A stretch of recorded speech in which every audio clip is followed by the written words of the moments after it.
Strength. Hi, my name is Richard Scott, and I am writer and creator of the Destiny Saga, and this is my personal video blog series called Why I Created the Destiny Saga. For you who are just tuning into this blog, this is more about what influenced me, inspired me, my experiences on why I wrote it. There's another blog series called On the Road to Destiny, which kind of explains the story itself, and it should probably show up at the end of the blog post as a link. I just wanted to talk a little bit today about the concept of strength. There's a lot of different types of strength. There's physical strength, emotional strength, mental strength, and so on and so forth. But the way that I usually work these blogs is I have an idea, and then I start like freestyling my thoughts or whatever and see where it takes me, because I'm not really too much into preparation when it comes to this stuff. The ideal of strength, as far as what my book is concerned, is how much of your strength is based off of other people and how much of your strength is based off of yourself. For me personally, the reason why I wrote my book was to I don't want to say inspire, because you really can't. It's up to that person who reads your art or watches your art or listens to your art to find inspiration in it. All you can do is just try to tell the truth or emotional truths or whatever as best as you can, and then just leave it at that. You can't really control anybody and make them do anything, because we all have free will. But one thing that I would hope that some people would take away from it is this concept of, it's hard to speak for those of us that are like really struggling and are at the darkest depths of their feeling. I try to inspire people, talking to them. I like to try to help people, but I know sometimes words don't help. I mean, you can say all the positive platitudes and stuff in the world, but that person's going through their day-by-day frustration. But it's also true that people who are at the darkest moments of their lives, they came out of it and became stronger people. But the thing about that strength is each of us has our own way of pulling that strength out of us. My way of pulling my strength out is different from you pulling your strength out and compared to somebody else. So there's not one way for you to find that strength.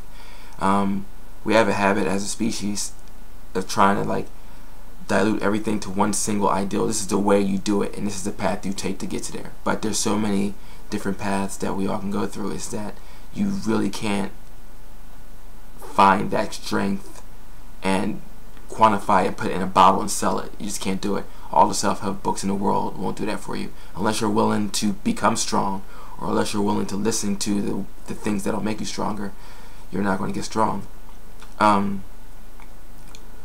thing that I'm most impressed about, coming from me personally, is that there's many moments in my life where like you want to give up and you go, how can I possibly do this? I mean, there's something in your brain or something inside of you telling you you can do it, but it's very easy for us human beings to despair.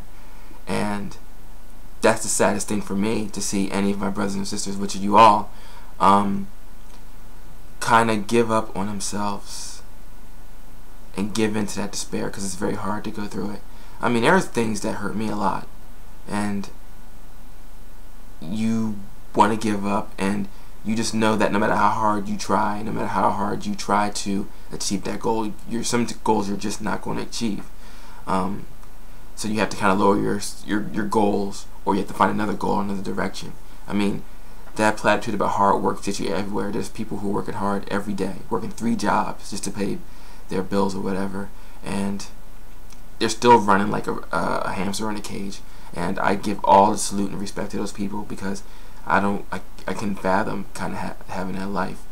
But you would hope that strength would bring you through things, and it does bring you through a lot of things.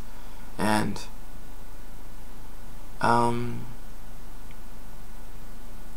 just really wish that, well, my personal philosophy is that if we all were a community, not just in name and in ideology, if we actually like combined even more and got out of our houses and rebuild our communities and then spread out to interconnect with other communities, I think we would be a lot stronger than what we are.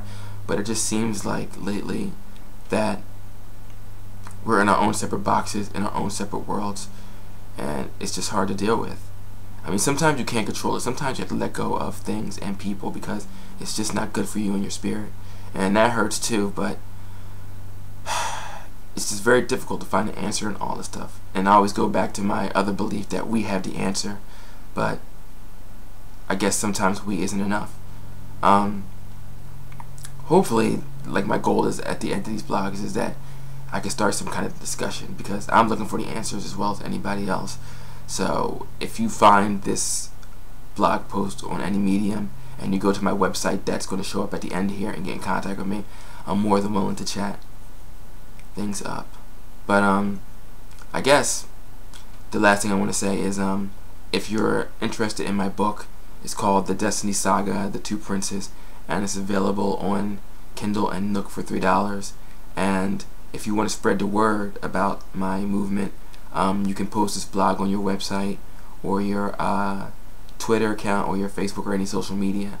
And other than that, I like to say what I usually say: peace and be blessed.